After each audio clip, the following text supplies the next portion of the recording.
크신 사랑 다 기록할 수 없네.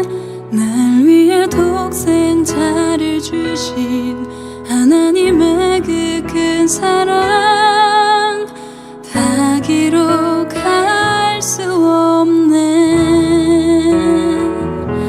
하늘을 두루마리 삼고 바다를 먹물 삼아도 그 크신 사랑 다 기록할 수 없네. 날 위해 독생자를 주신 하나님의 그 큰 사랑 다 기록할 수 없네.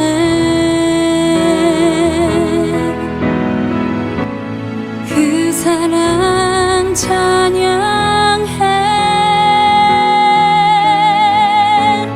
그 사랑 찬양해.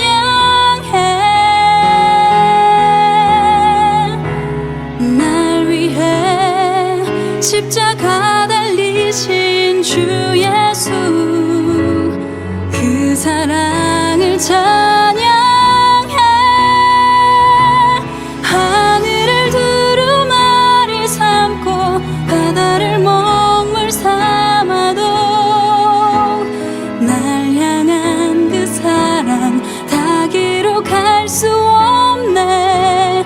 하늘을 두루마리 삼고 바다를 먹물 삼아도 날 향한 그 사랑 다 기록할 수 없네.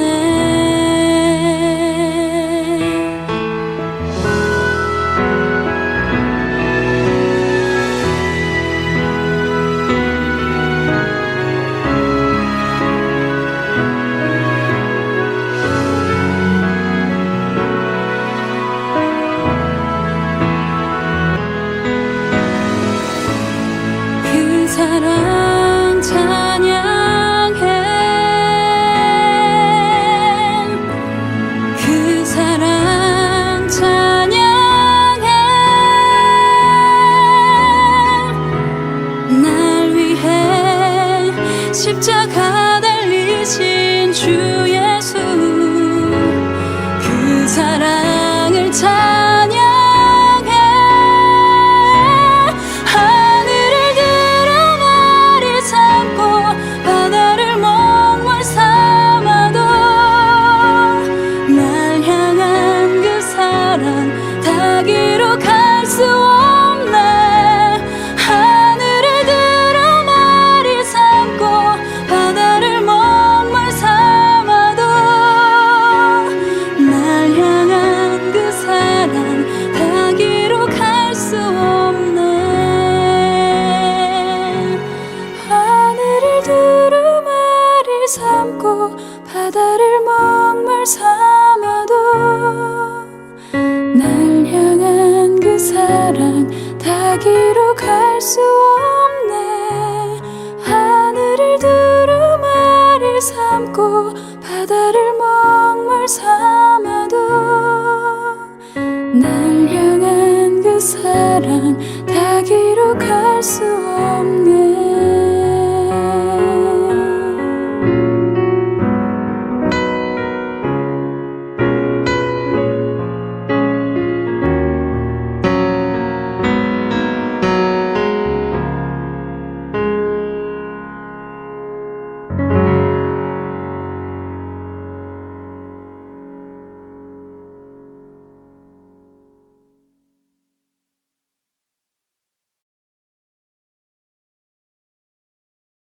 오늘의 말씀 고린도전서 15장 57절과 58절입니다.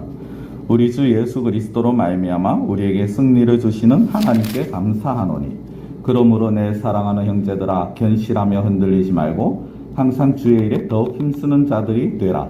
이는 너희 수고가 주 안에서 헛되지 않은 줄 알미라. 아멘. 주일 부활주일을 보내면서 부활 감사 예배를 드렸습니다. 그래서 부활에 대해서 말씀을 드리면서 이왕 이 4월 한 달 동안 우리가 좀 제대로 된 부활 신앙을 가지고자 하는 차원에서 그렇게 말씀을 좀 드리고자 합니다. 특히 오늘 말씀에 보면 부활신앙이 무엇인가, 부활신앙 말은 하는데 부활신앙이 무엇인가를 다시 한번 좀 생각을 해보고요. 그리고 그렇게 부활신앙을 가진 자들의 삶은 어떤 삶인가 하는 것을 좀 생각해 보기를 원합니다. 부활의 말씀을 드리려고 하면 항상 전제되는 것이 있습니다. 그것이 바로 무엇이냐? 십자가와 죽음입니다. 부활이라는 것은 다시 살아나는 것이기 때문에 살아나기 위해서 죽음이 있어야 되는 것이고요. 죽음에서 그 예수님의 죽음은 예수님의 고난과 연결이 되어집니다. 십자가 사건은 우리가 잘 아시다시피 2000년 이전에 일어난 사건입니다. 그것은 사실이고 또 우리가 살아가면서 꼭 필요한 그런 올바른 지식입니다. 중요한 건 이 지식에 머문다면 그것은 우리에게 아무런 의미가 되지 않는다는 것입니다. 내가 부활의 십자가에 대해서 아는 것으로 끝나버린다면 우리는 그것을 신앙이라고 말해서는 안 된다는 것이죠. 물론 우리가 그 사실은 압니다. 확실하게 확신을 합니다. 그리고 그 사실 예수님이 십자가에서 달려 돌아가셨다는 것을 믿습니다. 그러나 그것은 신앙이 아니라 그것은 신념일 뿐입니다. 우리가 믿는데 그 사실에 대해서 굳게 믿으면 그것이 신앙이 아니냐라고 말씀을 하실 수 있습니다만은, 물론 그것도 믿음이라는 차원에서는 그렇게 말씀을 드릴 수 있지만 우리는 조금 수준을 좀 높였으면 하는 그런 말씀을 드리는 것입니다. 그냥 단순하게 과거에 어떤 일이 일어났다, 내가 그 사실을 믿는다, 이 정도의 신앙을 말씀을 우리는 해서는 안 된다는 것입니다. 예전에 2000년 전에 예수님이 계셨고 2000년 전에 예수님이 고난당하시고 십자가를 지셨다, 그리고 돌아가시고 다시 살아나셨다, 그 사실, 그래, 그건 역사적인 사실이야, 그거 믿어. 이것은요 단순하게 그냥 과학자들이 과학적인 근거에 의해서 증거된 것들을 믿는 것과 별 차이가 없는 것입니다. 우리는 우리가 믿는다라는 것을 말로 해서는 안 되고, 그 믿고 확신하는 것, 신념인 그 부분, 우리가 아는 그 부분을 우리의 삶 속에서 구체적으로 표현하면서 또 우리의 삶에서 적용을 시켜야 된다는 것입니다. 신념이라는 것은 예수님의 십자가 사건을 단순하게 과거에 일어난 일로, 앞서 제가 말씀드린 것처럼 그냥 과거에 있었다, 이걸로 믿고 끝나는 것입니다. 그러나 신앙이라는 것은 그 과거에 있었는 일이 오늘날 동일하게 우리들에게 역사하여지는, 일어나는 그것을 믿는다라는 것입니다. 우리가 입술로 예수님의 십자가 사건을 믿습니다, 예수님의 그 은혜를 믿습니다라고 말을 합니다. 그러나 그것이 말로 끝나서는 되는 것이 아니라 우리의 삶에서 나타나야 한다라는 것입니다. 입술로 고백을 하고 눈물을 흘리고 찬양하고 회개하고 기도하지만 그러나 실제 세상에서 전혀 바뀌지 않는 그런 사람들이 있습니다. 십자가가 사랑의 표현이라면 우리는 그 사랑을 나타내는 자가 되어야 되는 것이고요. 십자가가 영혼의 구원의 방법이라면 우리는 그 방법을 전해야 된다는 것입니다. 참된 신앙은 그냥 말로서 믿고 끝이 아니라 그것을 삶에서 나타내는 것이 참된 신앙입니다. 참된 신앙은 사도 바울의 고백처럼 십자가의 흔적을 자기 몸에 나타내는 자가 참된 신앙인인 것입니다. 이 십자가의 흔적을 우리가 삶 가운데서 드러내기 위해서, 나타내기 위해서 필요한 것이 무엇이냐? 그것이 바로 믿음이라는 거죠. 믿음은 앞서 말씀드린 것처럼 그것을 믿습니다, 그 말이 믿음이 아닙니다. 우리는 예수님을 믿느냐라고 하면 누구나가 다 믿습니다라고 말을 합니다. 여기 계신 분들은 하나님을 믿습니다, 예수님을 구원자로 믿습니다. 그러나 그것이 그렇게 믿음으로 말로만 끝난다면 그것은 참된 믿음이 아니라는 것입니다. 믿음은 말에서 행동으로 바뀌어져야 하는 것입니다. 행동이 바뀌어지는 것입니다. 그리고 좀 더 구체적으로 다르게 표현을 드린다면 주인을 바꾸는 것입니다. 내 삶의 주인이 바뀌어져야 된다는 것이죠. 우리 좀 솔직하게 한번 생각을 해보시기 바랍니다. 이제까지 내 삶의 주인은 누구였습니까? 바로 저와 여러분들 각자가 아니었습니까? 자신이 아니었습니까? 내 인생의 중심엔 항상 내가 있지 않았느냐는 것입니다. 내가 주인이었고 내가 왕이었습니다. 그래서 내 삶에 이웃은 물론이거니와 하나님조차 어떤 경우에는 비집고 들어갈 틈조차 없었는 그런 경우가 있지 않았느냐는 것이죠. 누군가가 내 자존심을 끌습니다, 나에게 마음의 상처를 줍니다, 내 영역을 침해했거나 내 명예를 훼손했다. 그럼 우리는 참지 못합니다. 이것이 바로 사람들의 모습이죠. 내 힘과 영역을, 내 능력을 조금이라도 더 확보하고 더 과시하기 위해서 우리가 힘을 쓰면서 살지 않았습니까? 사람들이 이것 때문에 돈을 더 벌고자 하고 더 많은 것을 배우고자 하고 더 출세하고자 하는 이유가 바로 그런 것 아닙니까?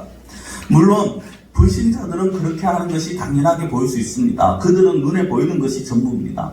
그러나 참 안타까운 것은 신자들조차도 믿는다라는 사람들조차도 그런 모습을 보이더라는 것입니다. 예를 들어서 목회자의 경우에 참 안타까운 마음이 드는 것이요. 큰 교회에서 목회를 하느냐, 작은 교회에서 목회를 하느냐로 목회자가 판단이 되었습니다. 얼마나 그 사람이 목회를 하면서 많은 책을 썼느냐, 그 사람이 학위가 석사냐 박사냐에 따라서 대우가 달라집니다. 요즘 제가 제 큰애가 지금은 이제 군에 가 있습니다만은 신학교를 다니기 때문에 그 분위기를 종종 듣습니다. 안타까운 것은요, 요즘 신학생들이 내가 신학교를 마치고 대학원까지 마치고 목사 되면 어떤 방향으로 목회를 하고 하나님 앞에 어떤 것을 내놓고 기도하기보다는 대학원을 마치고 나면 이후에는 내가 유학을 갈 것인지 말 것인지 국내에서 학위를 더 할 것인지 말 것인지를 고민한다라는 겁니다. 그것이 굉장히 중요하다라고 말을 합니다. 실제 그럴 수밖에 없는 것이 간혹 이제 목회자를 구하는 그런 광고를 보면요, 좀 웬만하다 싶으면은 전부 다 박사학위, 아니면 유학을 했느냐, 아니면 책이 있느냐, 이런 것들을 묻고 있더라는 겁니다. 교회조차도 사람의 눈에 보이는 것을 가지고 판단을 합니다. 교회 안에서는 또 어떻습니까? 중직이 무슨 감투 있냐, 그것을 착각을 합니다. 제가 말씀드린 건 우리 교회가 그렇다는 것이 아닙니다. 우리 교회 성도님들 굉장히 순수하시고, 그 나름 정말 참 그런 부분에 대해서는 깨끗하시고 순수하신 걸 제가 압니다. 그러나 세상에 지금 이 땅에 살고 있는 수많은 교회들이 그런 모습을 보이더라는 거죠. 하나님을 위해서도 타인을 위해서도 아닙니다. 자기 자신만 위한 삶을 살고 있더라는 것입니다. 그러나 믿음을 가졌다는 것은 무엇을 말하는 겁니까? 자기 자신만 살던 삶을 버리라는 것입니다. 삶의 방향을 바꾸라는 것입니다. 빌립보서 3장 7절 8절 말씀에 바울이 이렇게 고백을 합니다. 그러나 무엇이든지 내게 유익하던 것을 내가 그리스도를 위하여 다 해로 여길 뿐더러 또한 모든 것을 해로 여김은 내 주 그리스도 예수를 아는 지식이 가장 고상하기 때문이라. 내가 그를 위하여 모든 것을 잃어버리고 배설물로 여김은 그리스도를 얻고라고 합니다. 바울은 자기가 세상적으로 보면은 유대인들 가운데서 굉장히 높은 지위에 있을 수 있습니다. 많은 사람들에게 인정을 받을 수 있습니다. 많은 사람들이 바울을 높여줘야 됩니다. 로마인들도 바울을 함부로 할 수 없는 그런 상황입니다. 그러나 바울은 그런 모든 것들을 다 배설물로 여기겠다. 내가 그리스도를 아는 것이 가장 중요하고 그리스도 아는 지식이 가장 고상하고 가장 귀하기 때문에 예수님 때문에 난 모든 것을 다 잃어버려도 상관없고 예수님 때문에 난 모든 것을 다 배설물처럼 취급하겠다라는 것입니다. 성도분, 이게 사도 바울의 고백이기 때문에 바울이기 때문에 가능한 고백이 아닙니다. 이건 우리 모두의 고백이 되어야 하는 것입니다. 철저하게 나를 부인하고 내 안에 내가 아닌 예수가 사는 그런 삶이 우리 가운데 있어야 되는 것입니다. 오늘 새벽에도 말씀을 드렸습니다만은 내 삶의 방식이 결과만 따지는 것이 아니라 살아가는 삶의 방식이 내 방식이 아니라 하나님의 방식대로 살아가는 자, 그런 자들이 참된 신앙인의 삶이라는 거죠. 물론 이것이 우리 자신의 힘으로, 인간의 힘으로는 되지 않습니다. 그래서 우리는 늘 성령의 능력을 붙들어야 되죠. 중요한 말씀드리고 싶은 것은 내 방식, 내 모습, 내 주관, 내가 가진 것을 다 내려놓고 내 인생의 주인은 내가 아니라 오직 하나님이 내 인생의 주인이십니다. 고백하면서 나아가는 것, 이것이 바로 믿음의 삶이라는 것입니다. 우리가 이렇게 살아가야 하는 이유가요, 이것이 신앙인의 자세, 믿음을 가진 자의 자세이면서 동시에 어떤 모습이냐, 예수님께서 보여주신 모습입니다. 예수님이 이 땅에서 사셨을 때 모습을 한번 생각해 보십시오. 단 한 번도 자신을 위한 삶을 사시지 않으셨습니다. 마지막까지 십자가에 달려 돌아가시는 그 순간까지 예수님은 자신을 위한 삶이 아니라 하나님의 뜻을 위해서 하나님의 방법대로 사셨습니다. 또 자신의 능력도 절대 과시하지 않으셨습니다. 십자가에서 달려서 조롱받으실 때 예수님의 말씀 한마디면 12군데 더 되는 천군 천사 동원해서 그 모든 조롱하는 자들과 박해하는 자들을 멸하실 수 있으셨지만 예수님은 그렇게 하시지 않으셨죠. 하나님이 싫어하시는 것인 줄 아셨기 때문에, 하나님의 원하심이 아닌 줄 아셨기 때문에 그들을 오히려 용서해달라고 기도하시는 모습을 보이십니다. 만약에 예수님이 십자가에서 그 고통을 감당하지 못하셔서 천군 천사를 동원해서 그들을 멸하셨다면, 그리고 십자가에서 내려오셨다면 당장은 예수님이 이기신 것처럼 보이셨을 것입니다. 그러나 그것이 하나님의 방법이 아니기 때문에 결국 그 예수님은 그 일을 하시지 않으신 겁니다. 그래서 잠잠히 자신에게 맡겨진 것을 감당하신 거죠. 이것이 십자가의 신앙이고요. 이것이 우리가 가져야 할 신앙이고 믿음이라는 것입니다.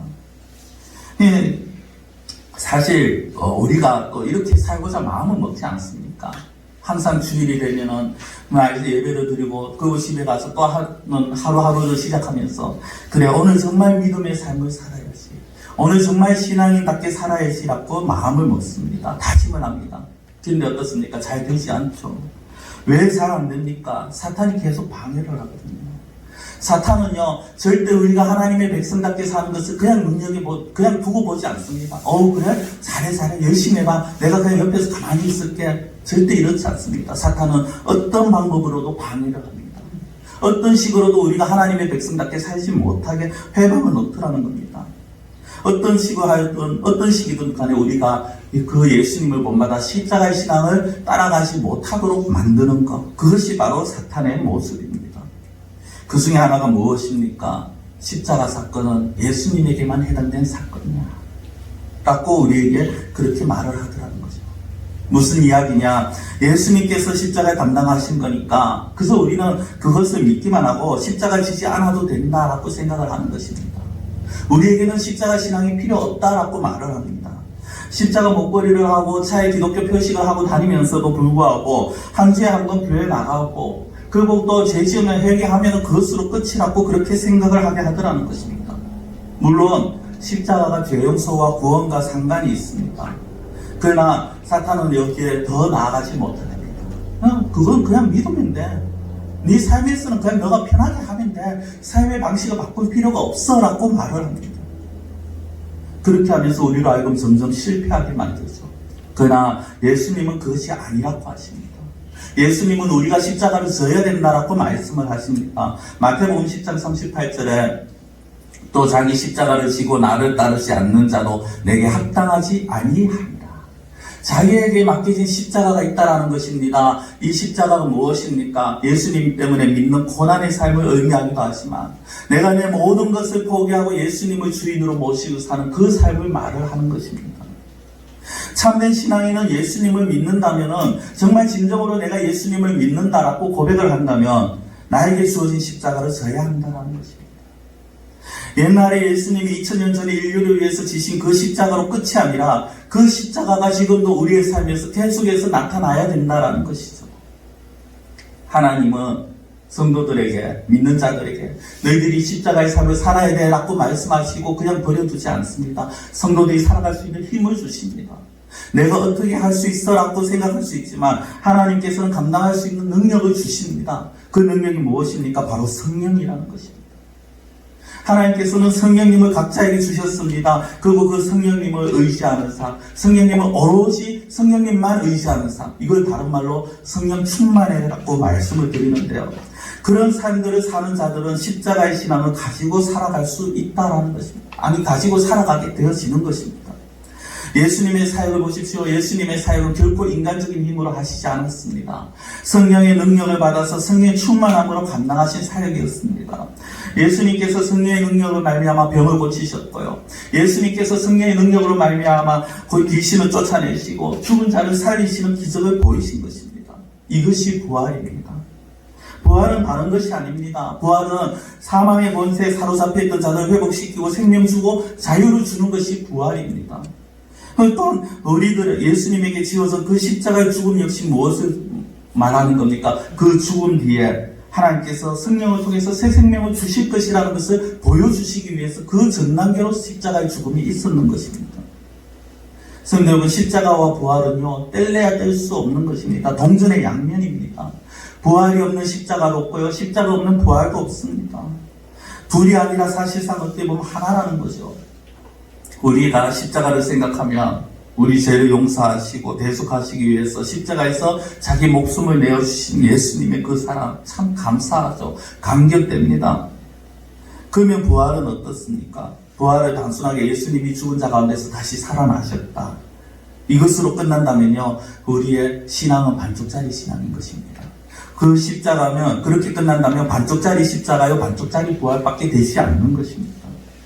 십자가를 온전히 알지 못한 것처럼 부활 역시 온전히 알지 못하는 거죠. 참된 부활 신앙은 무엇입니까? 2000년 전에 다시 살아나신 예수님이 부활 승천하시고 우리도 언젠가는 살아날 것이다 고 그것은 끝이 아니라 그 예수님이 지금 우리와 함께 하시고 그 당시에 예수님께서 그 부활의 신앙으로 귀신을 쫓아내고 병을 고치신 것처럼 지금 오늘도 우리들에게 동일한 은혜를 주시고 동일하게 역사하신다는 것을 믿는 것, 그것이 부활 신앙인 것입니다. 성도 여러분, 부활 신앙이 없는 자들은요, 입으로만 믿는 자들입니다. 어떤 자들입니까? 교리는 압니다. 예수님이 어떤 분인지, 하나님이 어떤 분인지, 우리가 어떻게 해야 구원받는지 압니다. 교회를 믿습니다. 기독교를 믿습니다. 그러나 하나님을 믿거나 예수님을 믿는 자들이 아닙니다. 나는 하나님을 믿는데, 나는 예수님을 믿는데 라고 말을 할 수 있을 겁니다. 제가 말씀드리는 건 우리의 신앙 고백이 아니라 그것이 정말 우리의 삶에서 어떻게 연결되어서 있느냐는 것입니다. 성도 여러분, 이 시대에 종교인은 정말 많습니다. 기독교를 믿는 종교인은 정말 많습니다. 근데 왜 기독교가 욕을 얻어먹습니까? 왜 교회가 욕을 얻어먹습니까? 종교인은 많은데 그 믿는 믿음을, 그 믿는 신앙이 삶에서 접목이 되지 않더라는 겁니다. 삶에서 나타나지 않더라는 겁니다. 다르게 말씀드리면 종교인은 되면서도 신앙인이 없더라는 것입니다. 우리 자신을 점검해 봐야 합니다. 내 삶의 주인이 혹시 내가 아니었는지. 하나님에 대해서 말을 하지만은 하나님의 말씀을 읽으면서 아 그렇구나 그랬구나 예전에 그렇게 말씀하셨구나 아 예전에 이런 능력이 있었구나 그렇게 말을 하고 읽으면서도 실제 내 삶에서는 하나님의 말씀을 거부하는, 하나님이 계신 것을, 살아계신 것을 믿지만은 내 인생에 대해서는 하나님께서 좀 노터치, 하나님 간섭하지 마십시오 하지는 않느냐는 것입니다. 일일이 하나님께 기도하거나 뜻을 구하는 것을 귀찮게 생각합니다. 하나님 알아서 하시겠지. 아니면 어차피 이렇게 살아도 어차피 구원받은 거니까. 어떤 분들은 하나님이 배경으로만 생각합니다. 그냥 덜러리로만 생각합니다. 신앙 고백할 때만 그냥 언급합니다. 내 삶과는 무관하신 분으로 여기더라는 겁니다. 하나님의 존재를 부정하지 않습니다. 이 땅에 있는 교회 수많은 신자들에게 물어보면요, 하나님의 존재를 부정하지 않습니다. 그러나 그 삶은 하나님이 안 계신 것이나 마찬가지 삶입니다. 성경은 하나님의 입으로만 말하는 하나님이 아니라, 머리로만 아는 하나님이 아니라 하나님과 내 삶이 연결이 되어야 된다는 것입니다. 좀 심하게 말씀드리면요, 하나님을 어떻게 취급합니까? 마치 남의 인생에서 구경만 하고 계시다가 어려운 일 생기면 그냥 잠깐씩 그 어려운 문제만 해결해주는 그런 분으로 여겨버리더라는 겁니다. 예수님의 부활이 자신의 삶에 아무런 영향을 미치지 못합니다. 예수님의 부활은 예수님의 부활이고 내 삶에 예수님은 계시지 않는 것입니다. 그럼 그 예수님은 지금 어디 계십니까? 그런 자들에게 예수님은 여전히 그냥 무덤에 묻혀있는 시신일 뿐인 것입니다. 성도 여러분, 제가 부활신앙이라고 제목을 붙였습니다. 부활신앙이 무엇입니까? 1차적으로 문자 그대로 하면 몸이 다시 살아나는 것입니다. 이것을 믿는 거죠. 실제 예수님이 부활하셨고 부활의 몸으로 제자들과 식사도 하셨고 그 부활의 몸으로 승천하셨습니다. 우리도 먼 훗날 그렇게 부활이 될 겁니다. 지금의 이 쇠약한 육신이 아니라 영광스러운 형체로 부활이 될 것입니다. 그러나 이것은 부활신앙의 1차적인 부분입니다. 참된 부활신앙은요, 여기서 끝나면 안 됩니다. 부활하시고 승천하신 예수님이 제자들에게 보여주었을 때 그 예수님을 본 제자들이 그 뒤에 어떤 삶을 살았는가를 우리가 한번 생각을 해봐야 합니다. 예수님이 부활하신 예수님을 만난 제자들, 그 승천하신 모습을 본 제자들이 그 이후에 어떻게 바뀌어집니까? 제자들의 모습이 바뀌었습니다. 중요한 거는 그 예수님이 부활하시고 예수님이 제자들과 함께 계셨지만 그 상황은 절대 바뀌지 않았습니다. 로마가 뒤집어졌다, 아니면 이스라엘의 그 예수님을 배반하던 자들, 반역하던 자들에게 하늘에서 벼락이 떨어졌다, 이런 모습은 없었습니다. 그렇지 않습니까? 바뀐 것이 무엇이냐? 제자들의 마음이 바뀌었습니다. 그들은 예수님이 처음에 죽은 줄로만 알고 두려워서 떨었습니다. 그러나 부활하신 예수님을 만나고 난 이후에 그들의 모습은 어떤 모습입니까? 마치 예수님과 함께 있을 때처럼 그렇게 행동합니다. 예수님이 살아생전 역사하실 때처럼 그렇게 행동을 하더라는 겁니다. 두려워서 숨어있는 자들이 아니라 예수님의 부활을 전합니다. 십자가의 사건을 전합니다. 예수님이 함께 하셨던 것처럼 살아계셨을 때처럼 그렇게 담대하게 일을 하더라는 것입니다. 그렇게 할 수 있는 이유가 무엇이냐? 예수님이 지금도 함께 하셔서 나 살아계셔서 나와 함께 하신다. 그 예수님이 우리의 눈에 보이지 않지만 또 다른 보혜사 성령님을 보내주셨고 그분이 우리와 지금도 함께 하신다는 것을 믿었다라는 것입니다. 예수님의 십자가 신앙을 본받아서 예수님의 부활하심을 보면서 제자들이 자신을 내려놓기 시작합니다. 그 자리에 성령님이 들어오시고 그 성령님이 역사를 하시는 겁니다. 그래서 그 역사가 초대교회에 보면 사도행전을 보면 놀라운 역사들이 일어나지 않습니까? 이런 역사가 초대교회만 아닙니다. 역사적으로 보면은 수많은 사람들을 통해서 하나님께서 놀라운 일들을 일으키십니다. 중세 종교가 기독교가 그렇게 타락했을 때, 가톨릭이 타락했을 때 종교개혁자들을 하나님께서 불러 일으켜서 사용을 하십니다. 그런데 그런 자들이 아니면 초대교회 당시의 제자들이 처음부터 뛰어난 자들이었습니까? 아니라는 겁니다. 그들 정말 어떤 면에서 보면 별 볼 일 없는 자들이었습니다. 제자들은 정말 초라한 자들이었습니다. 어부였습니다. 세상에 손가락질 받는 자들이었습니다. 좀 역사적으로 큰 일을 행했다는 사람들, 그 사람들이 처음부터 대단한 집안에서 처음부터 대단한 능력을 가지고 태어나서 대단한 일을 했느냐? 아니라는 겁니다. 다만 그 사람들의 공통점이 있습니다. 무엇입니까? 자기 자신을 버리고 예수님을 중심에 모셨다는 겁니다. 말로만 예수님을 알고 믿는 것이 아니라 내 삶의 주인을 예수님으로 붙들었다는 것입니다. 그것은 지금도 마찬가지입니다. 오늘날 우리들이 우리의 삶 가운데서 우리의 인생의 주인이 내가 아니라 예수님을 우리의 인생의 주인으로 모시고 성령님의 인도하심 따라서 하나님의 원하시는 방법대로 살아간다면 사람들은 우리를 어떻게 볼지 모릅니다. 그러나 하나님께서 역사하신다라는 것입니다. 성도 여러분, 앞서도 말씀드렸지만 예수님의 부활이 세상을 바꾸었느냐? 바꾸지 못했습니다. 예수님이 부활하실 때 역사가 일어났느냐? 세상이 뒤집혔느냐? 아닙니다. 승천하실 때 갑자기 하늘에서 벼락이 떨어졌느냐? 아닙니다. 그러나 그런 일들은 일어나지 않았지만 그러나 삶이 바뀌어지는 모습들이 보입니다. 성도 우리가 주의해야 될 것은요, 부활을 믿는다, 예수님을 믿는다, 그것이 결코 그 믿는 자의 삶이 형통해진다, 무탈한 삶을 산다는 것을 보장하지는 않습니다. 어떤 분들은 그 말씀을 하죠. 내가 하나님을 믿는데 왜 내 인생이 이 모양이냐? 내가 그렇게 오래 교회를 다녔는데 왜 내 인생이 이 모양이 이 꼴하시냐? 성도 여러분, 삶은요 절대 안 바뀝니다. 환경은 안 바뀝니다. 그러나 바뀌지 않는 환경 속에서도 그 중심이 바뀌니까, 그 중간 주인이 바뀌어지니까 그것을 견뎌낼 수 있는 힘이 주어지더라는 겁니다.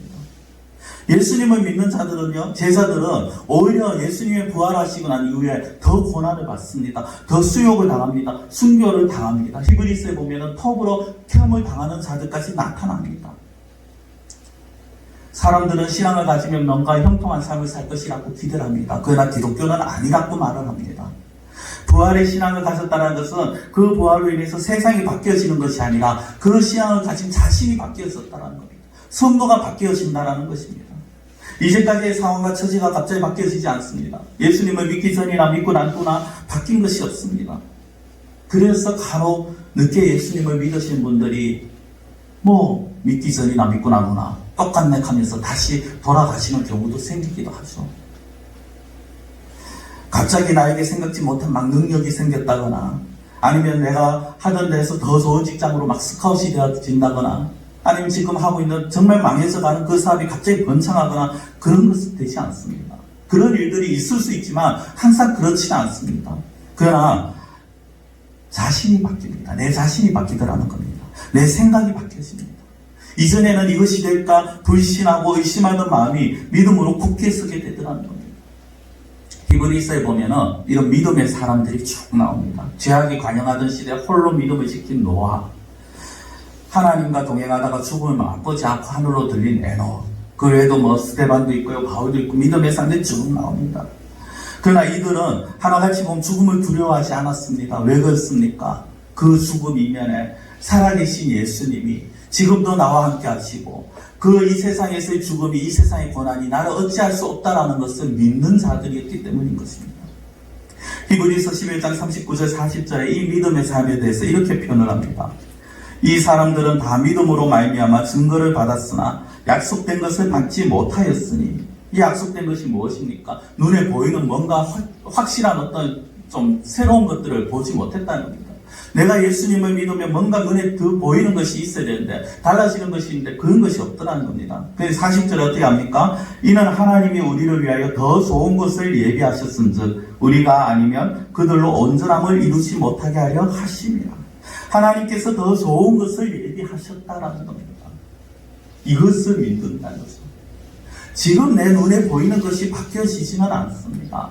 지금 내 눈에 뭔가 확 달라진 것이 없다 할지라도, 그러나 하나님께서는 나를 가장 사랑하시기 때문에 나에게 가장 좋은 것을 예비해 놓으셨다는 것을 믿는 것입니다.